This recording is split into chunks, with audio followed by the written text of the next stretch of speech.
இந்த பொண்ணு ஒரு ஆள் நடமாட்டமே இல்லாத ஐலாண்ட்ல மாட்டிக்கிறான். அப்போ அங்க ஒரு நேச்சுரலான வாட்டர் ஃபால்ஸ் பாக்குறான். அதை பார்த்ததும் அவ ரொம்ப சந்தோஷப்பட்டு அதுல போய் குளிக்கிறான். அப்பதான் இந்த உலகத்திலேயே ரொம்ப அதிர்ஷ்டசாலியான பொண்ணு நம்ம தான் ஃபீல் பண்றான். கொஞ்ச நேரத்துல அவளுக்கு அதை விட சூப்பரான ஒரு அதிர்ஷ்டம் கிடைக்குது. அந்த ஐலாண்ட் பக்கத்துல ஒரு போட் போறதை பார்த்துட்டு அந்த ஐலாண்ட்ல இருந்து தப்பிச்சு போயிடலாம்னு சந்தோஷப்படுறான். ஆனா திரும்பி போனா திரும்பவும் வேலைக்கு போக வேண்டியது இருக்கும்னு நினைச்சு அந்த போட்ல வந்தவங்க கிட்ட ஹெல்ப் கேட்காம அப்படியே விட்டுறான். ஏன்னா அவளுக்கு அந்த ஐலாண்ட் ரொம்ப பிடிச்சிருக்கும், அங்கேயே வாழ விரும்புவான். திரும்பி வந்ததுக்கு அப்புறம் அவ கூட அந்த ஐலாண்ட்ல இருக்கிற ஜாக்கு கிட்ட எதுவும் சொல்லியிருக்க மாட்டான். ஆனா ஜாக்குக்கு அந்த ஐலாண்ட் லைஃப் ரொம்ப போர் அடிச்சிருக்கும். அதனால அவன் மரக்கட்டையில வச்சு ஒரு கட்டுமரம் செஞ்சு அங்க இருந்து தப்பிச்சு போலாம்னு அவகிட்ட சொல்றான். ஆனா அவ கட்டுமரம் ஐயல்ல தாங்காதுன்னு சொல்லிட்டு இங்கேயே கொஞ்ச நாள் வெயிட் பண்ணி பார்க்கலாம்னு சொல்றான். இதனால அவங்க ரெண்டு பேருக்கும் இடையில வாக்குவாதம் உண்டாகுது. அதனால ஜாக் அங்க தங்குறதுக்கு அவன் தனியா ஒரு சின்ன குடிசையை கட்ட ஆரம்பிக்கிறான். ஆனா அவனுக்கு குடிசையை எப்படி கட்டணும்னு கூட தெரிஞ்சிருக்காது. இத அந்த பொண்ணு அங்க இருந்து பாத்துக்கிட்டே அவ தனியா கடல்ல மீன்களை பிடிச்சு சுட்டு சாப்பிட ஆரம்பிக்கிறான். அதை பார்த்து அவனும் பசியை கண்ட்ரோல் பண்ண முடியாம அவகிட்ட சாப்பிடறதுக்காக போறான். அப்போ டேபிள்ல அங்க ஒரு கத்தி இருக்கிறத பாக்குறான். உடனே இதை வச்சுக்கிட்டே நீ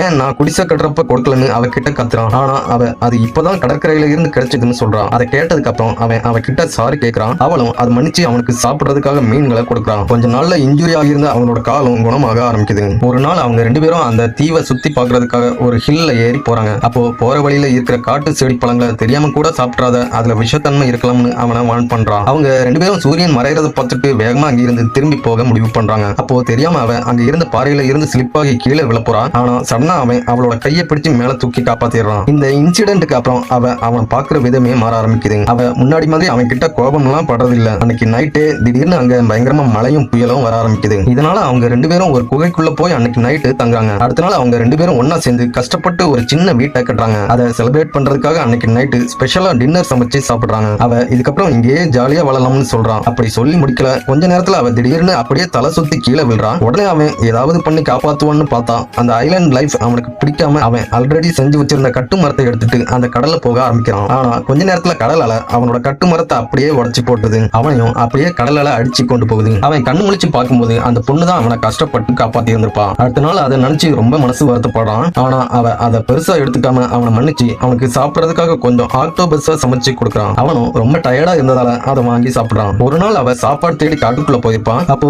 ஒரு விஷயத்த பார்த்து ஷாக் ஆகி நிற்கிறான். பார்த்தா ஒரு போட் அவங்கள நோக்கி வந்துட்டு இருக்கும்.